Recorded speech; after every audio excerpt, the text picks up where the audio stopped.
नमस्ते एवरीवन। तो इन्फ्लेमेशन की नेक्स्ट वीडियो में आप सबका स्वागत है। इस वीडियो में हम एक्यूट इन्फ्लेमेशन के सेल्यूलर इवेंट्स को स्टार्ट करेंगे। तो सेल्यूलर इवेंट्स क्या होते हैं? सेल्यूलर इवेंट्स मतलब कि सेल्स के लेवल में क्या क्या चेंजेस आ रहे हैं इन्फ्लेमेशन के दौरान। तो सेल्यूलर इवेंट्स में हम दो चीज़ें देखेंगे। सबसे पहला एक्सुडेशन ऑफ WBCs, दूसरा फैगोसाइटोसिस। एक्सुडेशन ऑफ WBCs मतलब कि जो WBCs ब्लड वेसल्स से लीक आउट करके एक्स्ट्रा सेल्यूलर स्पेस में जो आ रहे हैं वो हम बोल दिए उसको एक्सुडेशन ऑफ WBCs। दूसरा, अब जो WBCs ब्लड वेसल्स की लाइनिंग से डायपडेसिस के थ्रू बाहर आ गए एक्स्ट्रा वैस्कुलर स्पेस में, अब यहाँ पर एक्स्ट्रा वैस्कुलर स्पेस में पहुँच के ये WBCs यहाँ पर जो भी पैथोजन है उसका फैगोसाइटोसिस करेंगे। ठीक है, तो सेल्यूलर इवेंट्स में दो चीज़ें हो गई, याद रखिए हमेशा। सबसे पहला exudation of WBCs from the through the capillary walls, through the endothelium lining of the capillary walls. दूसरा इवेंट फैगोसाइटोसिस, खाना किसको? Pathogens, toxins, viruses, bacteria, fungi, ये सबको खाना, फैगोसाइटोसिस करना, ये हो गया दूसरा इवेंट। आइए ये दोनों इवेंट्स को हम डिटेल में पढ़ते हैं। सबसे पहला है exudation of leukocytes, the escape of leukocytes from the lumen of the microvasculature into the interstitial tissue. ठीक है, समझ आ गया? एक्सुडेशन ऑफ ल्यूकोसाइट्स का मतलब जो ल्यूकोसाइट्स एस्केप हो रहे हैं माइक्रोवास्कुलेचर के ल्यूमेन से इनटू द इंटरस्टिशियल स्पेस, उसको हम कह देते हैं एक्सुडेशन ऑफ ल्यूकोसाइट्स। अब इसमें क्या क्या चेंजेस आएंगे? Changes in the formed elements of the blood. जो हमारे ब्लड के फॉर्म्ड एलिमेंट्स होते हैं WBCs, RBCs, प्लेटलेट्स, यही होते हैं हमारे फॉर्म्ड एलिमेंट्स ब्लड के। इनमें क्या क्या चेंजेस आएंगे सेल्यूलर इवेंट्स के दौरान? हमेशा याद रखिएगा कि जो हमारी ब्लड वेसल के अंदर जो ब्लड वेसल का फ्लो है उसका नॉर्मल एक्सियल फ्लो कैसा होता है, ये आपको हमेशा याद रखना है। नॉर्मल एक्सियल फ्लो क्या होता है कि जो भी फॉर्म्ड एलिमेंट्स हैं WBCs, RBCs, प्लेटलेट्स, वो सेंट्रल स्ट्रीम फॉर्म करते हैं, मतलब सेंटर के तरफ होते हैं। और जो प्लाज्मा होता है क्लियर फ्लूइड, वो ब्लड वेसल की पेरिफेरल जोन में फ्लो करता है। ठीक है, तो ये हो गया नॉर्मल एक्सियल फ्लो। क्या है? RBCs, WBCs, प्लेटलेट्स, ये सब बीच का पोर्शन ऑक्यूपाई करेंगे और जो क्लियर फ्लूइड प्लाज्मा है वो पेरिफेरल जोन ऑक्यूपाई करेगा, किसका? ब्लड वेसल का। ये हो गया नॉर्मल एक्सियल फ्लो। हाँ जी, तो फिर नॉर्मल एक्सियल फ्लो ये हुआ, लेकिन क्या होता है इन्फ्लेमेशन के दौरान? जब आप याद करिए हमने जब वैस्कुलर इवेंट्स पढ़े थे उस टाइम वैस्कुलर इवेंट्स के जो 5 स्टेप्स थे, सबसे पहला था वेजोकंस्ट्रिक्शन, ब्लीडिंग को रोकने के लिए। फिर उसके बाद वेजोडाइलेशन था। वेजोडाइलेशन में क्या हो रहा था? बहुत सारा ब्लड उस एरिया में आ रहा था। हाइड्रोस्टैटिक प्रेशर बढ़ रहा था। हाइड्रोस्टैटिक प्रेशर के बढ़ने के वजह से वहां से प्लाज्मा फ्लूइड लीक आउट हो जा रहा था, जिसको हम ट्रांसयूडेशन कह दे रहे थे। प्लाज्मा फ्लूइड लीक आउट हो जाने के बाद जो पेरिफेरल जोन थी प्लाज्मा की वो तो चली गई, क्योंकि प्लाज्मा जो है वो लीक आउट हो गया एक्स्ट्रा वैस्कुलर स्पेसेस में। तो अब ये जो पेरिफेरल प्लाज्मा लेयर है ना वो खत्म हो गई, मतलब वो डिसरप्ट हो गई, जिसके वजह से यहाँ पर आप देखिए ये फॉर्म्ड एलिमेंट्स जो है ब्लड के वो ब्लड वेसल में कॉन्सेंट्रेटेड हो गए। प्लाज्मा लेयर जो पेरिफेरल जोन थी वो एकदम पतली हो गई और फॉर्म्ड एलिमेंट्स जो ब्लड के हैं वो एकदम गाढ़े, मतलब कॉन्सेंट्रेटेड हो गए, तो ब्लड की विस्कोसिटी बढ़ गई। अब क्या होगा? स्लोइंग और स्टेसिस हो गया। ठीक है, यही थी 4th स्टेप, वैस्कुलर इवेंट्स की स्लोइंग या स्टेसिस। उसके बाद क्या हो रहा था, अब ये वाले जो ब्लड सेल्स है ना, WBCs, RBCs, ये सब यहाँ पर कॉन्सेंट्रेटेड हो गए। RBCs की यहाँ पर ना क्लम्पिंग होने लगेगी। हमेशा आप याद रखिएगा, जब स्लोइंग या स्टेसिस ऑफ ब्लड होगा प्लाज्मा फ्लूइड के लीक आउट होने के वजह से, तब RBCs की क्लम्पिंग होने लगेगी। यही RBCs के, ये क्लम्प्ड RBCs के गुच्छे जो हमारे WBCs है ना, उनको ढकेलेंगे, ठीक है, उनको पुश करेंगे। कहां पर पुश करेंगे? पेरीफेरी की तरफ। पहले न्यूट्रोफिल्स सेंट्रल जोन ऑक्यूपाई किए हुए थे, ठीक है, तो अब स्लोइंग और स्टेसिस होने के बाद RBCs क्लम्प्ड हो गए। ये क्लम्प्ड RBCs ने WBCs को ढकेला पेरीफेरल जोन की तरफ। अब ये जो न्यूट्रोफिल्स हैं और बाकी WBCs हैं, ये एंडोथेलियम लाइनिंग से चिपक जाएंगे, ठीक है, सिलेक्टेंट्स के थ्रू एंडोथेलियम लाइनिंग में चिपक जाएंगे WBCs, न्यूट्रोफिल्स, ये सब। और फिर उसके बाद चिपकने के बाद वो एंडोथेलियम लाइनिंग के बीच के स्पेसेस के थ्रू वो बाहर निकल जाएंगे।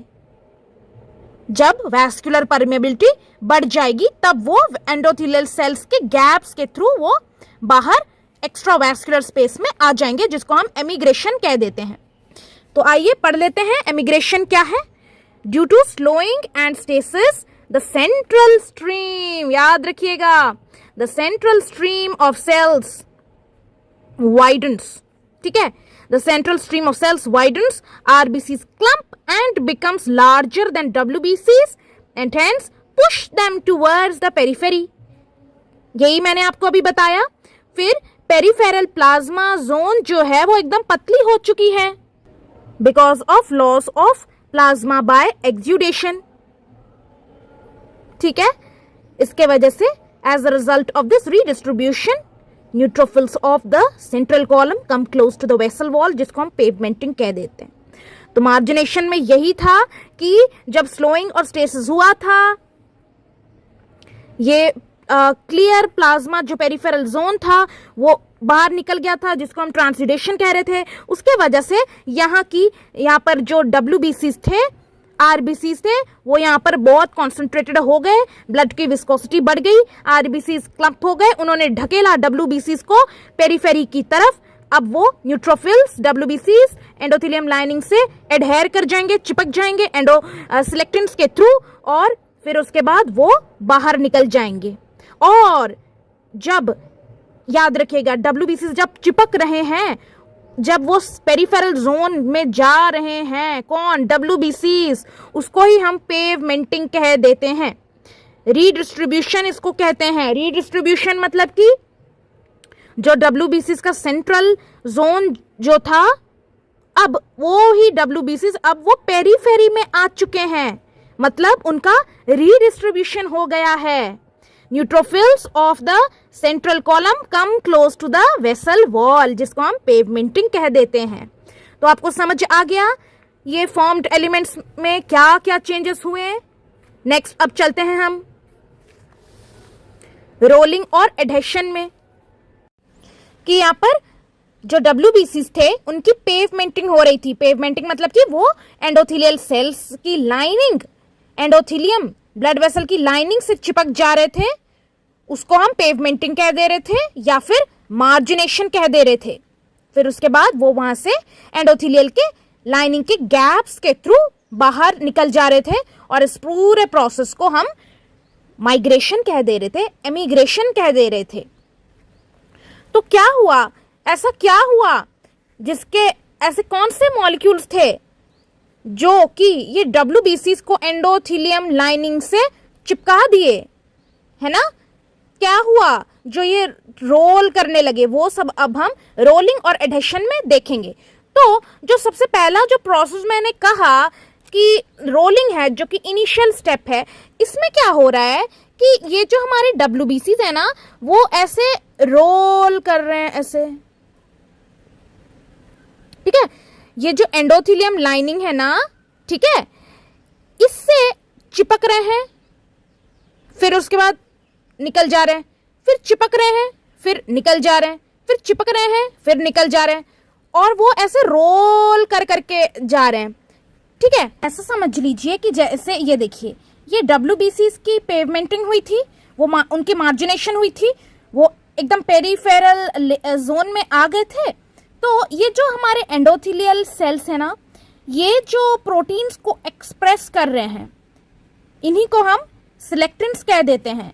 ये ना ऐसे प्रोटीन्स को एक्सप्रेस कर रहे हैं जिससे ये जो WBC है ना, वो इन सिलेक्टेंट्स से चिपके, फिर ऐसे गोल घूमे, फिर निकल गए, फिर उसके बाद ऐसे रोल किए, फिर उसके बाद चिपक गए सिलेक्टेंट्स के साथ, फिर ऐसे रोल किए, फिर निकल गए।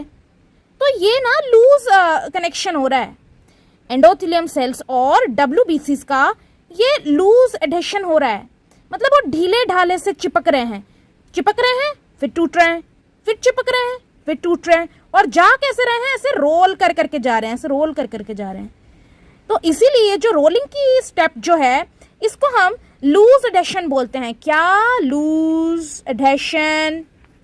कौन सी स्टेप है ये? रोलिंग है, याद रखिए। तो रोलिंग की स्टेप में लूज एडेशन हो रहा है। किसका लूज एडेशन हो रहा है? WBCs और एंडोथेलियल सेल्स के बीच में लूज बॉन्ड बन रहे हैं, बॉन्ड बन रहा है, टूट रहा है, बॉन्ड बन रहा है, टूट रहा है, और WBCs से रोल कर करके जा रहे हैं कैपिलरीज में। ठीक है, मूव कर रहे हैं। तो हम देखते हैं ये क्या सिलेक्टेंट्स, कौन से सिलेक्टेंट्स इन्वॉल्व रहते हैं, और WBCs में भी ऐसे कौन से मॉलिक्यूल्स, प्रोटीन्स एक्सप्रेस हो रहे हैं जिसके वजह से वो ये एंडोथेलियल सेल्स के सिलेक्टेंट्स से चिपक रहे हैं। ठीक है, आइए देखते हैं रोलिंग की स्टेप डिटेल में।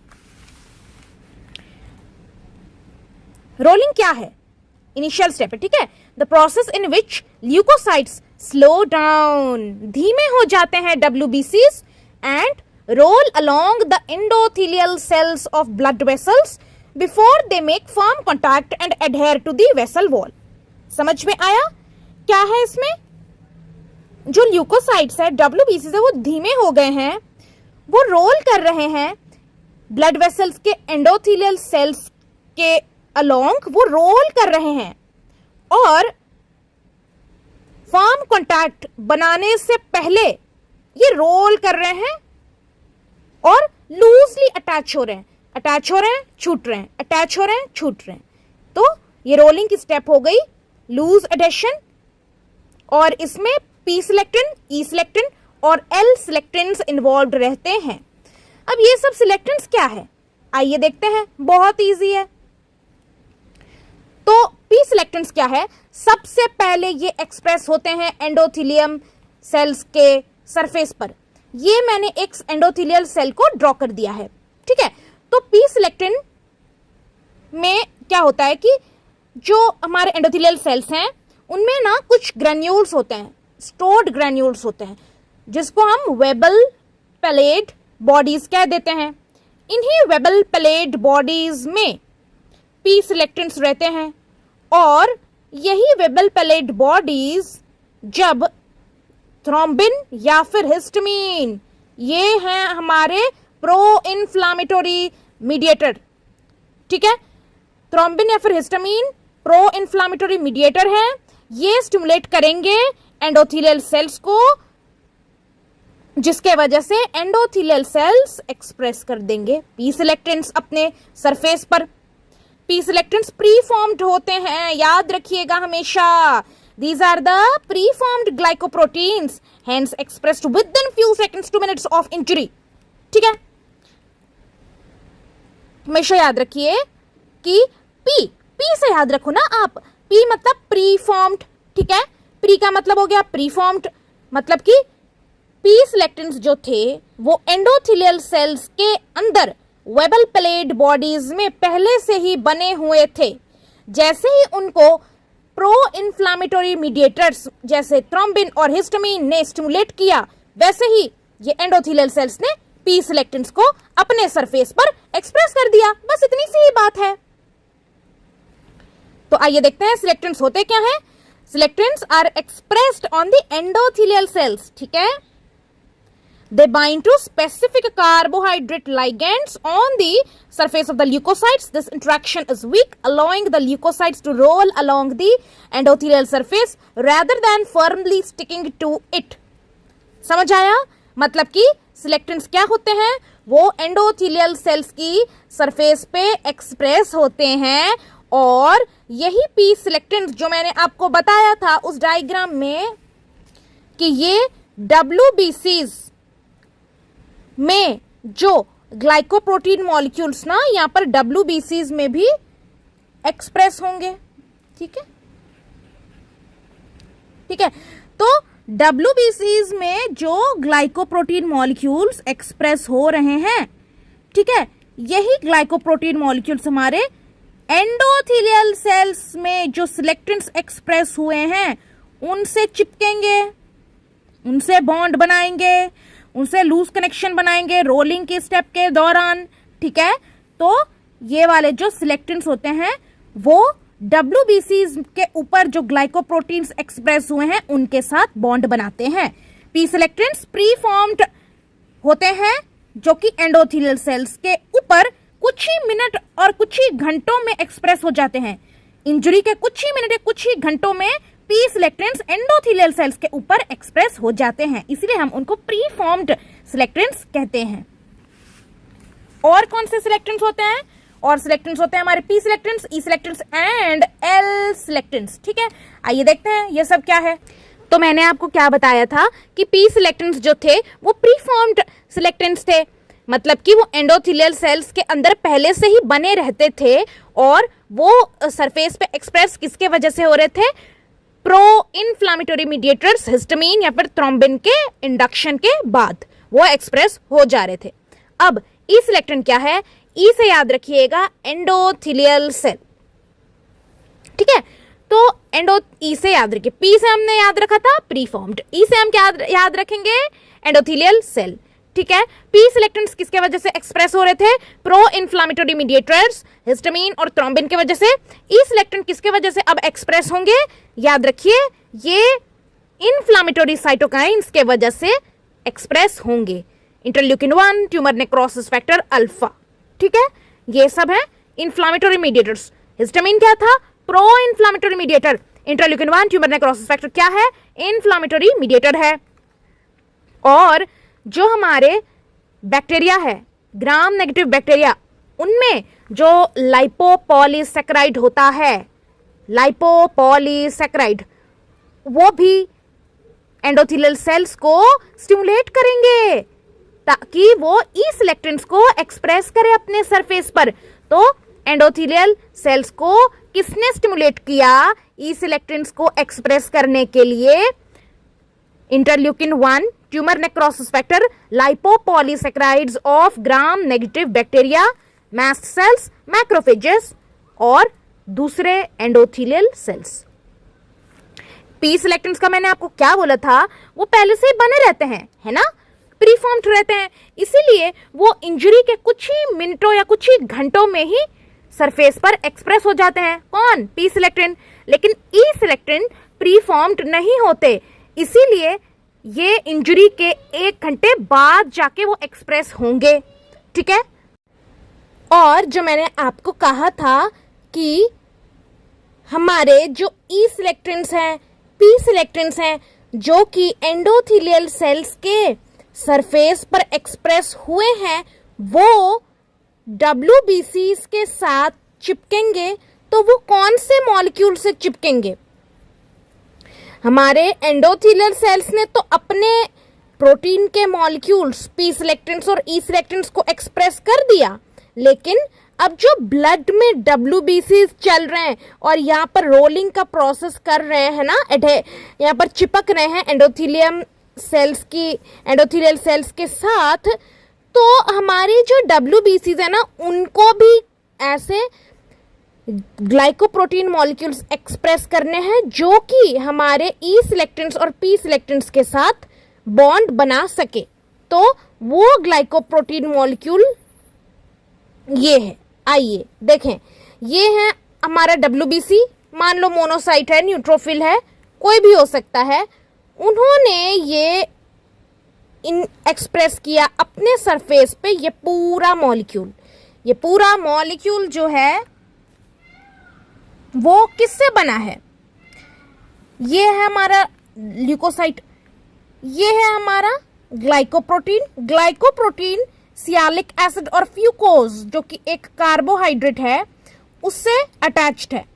ये सियालिक एसिड और फ्यूकोज को दोनों को मिला के हम कहते हैं सियालाइल ल्यूइस एक्स मॉलिक्यूल, ओलिगोसैकेराइड या फिर सियालाइल ल्यूइस एक्स मॉलिक्यूल। ठीक है, तो अब ये जो पूरा स्ट्रक्चर बना ग्लाइकोप्रोटीन और ये सियालाइल ल्यूइस एक्स मॉलिक्यूल का, ये पूरे स्ट्रक्चर को हम कह देते हैं P selectin glycoprotein ligand 1, P selectin glycoprotein ligand 1। तो ये वाला जो हमारा पी सिलेक्टिन ग्लाइकोप्रोटीन लाइगेंड 1 है जो कि एक्सप्रेस होता है WBCs के सरफेस पर, वो दोनों ही P और E सिलेक्टिन दोनों के साथ ही बाइंड करेंगे। तो अब क्लियर हो गया, जो हमारे WBCs थे, ठीक है, उनके सरफेस पे क्या एक्सप्रेस हुआ, ये देखिए उनके सरफेस पे क्या एक्सप्रेस हुआ, पी सिलेक्टिन ग्लाइकोप्रोटीन लाइगेंड 1 जो कि किससे बना था, ग्लाइकोप्रोटीन और सियालाइल ल्यूइस एक्स मॉलिक्यूल से। ठीक है, और यही पी सिलेक्टिन ग्लाइकोप्रोटीन लाइगेंड 1 दोनों ई सिलेक्टिन और पी सिलेक्टिन जो कि एंडोथेलियल सेल्स एक्सप्रेस कर रहे हैं उनके साथ चिपक जाएंगे। ठीक है, तो WBCs ने क्या एक्सप्रेस किया, पी सिलेक्टिन ग्लाइकोप्रोटीन लाइगेंड 1, और एंडोथेलियल सेल्स ने क्या एक्सप्रेस किया, पी सिलेक्टिन प्रीफॉर्म्ड ग्रेन्यूल्स वाले और ई सिलेक्टिन, ये दोनों। ठीक है, तो एंडोथेलियल सेल्स के पी सिलेक्टिन और ई सिलेक्टिन बाइंड किससे करेंगे, WBC के पी सिलेक्टिन ग्लाइकोप्रोटीन लाइगेंड 1 के मॉलिक्यूल के साथ ये बाइंड करेंगे। हो गया क्लियर? तो हम लास्ट में देख लेते हैं पी सिलेक्टिन, एल सिलेक्टिन और ई सिलेक्टिन में डिफरेंस क्या है। पी सिलेक्टिन याद रखें प्रीफॉर्म्ड होते हैं और एंडोथेलियल सेल्स और प्लेटलेट्स में स्टोर्ड रहते हैं। किसमें स्टोर्ड रहते हैं, वेबल प्लेट ग्रेन्यूल्स में स्टोर्ड रहते हैं एंडोथेलियल सेल्स और प्लेटलेट्स के अंदर।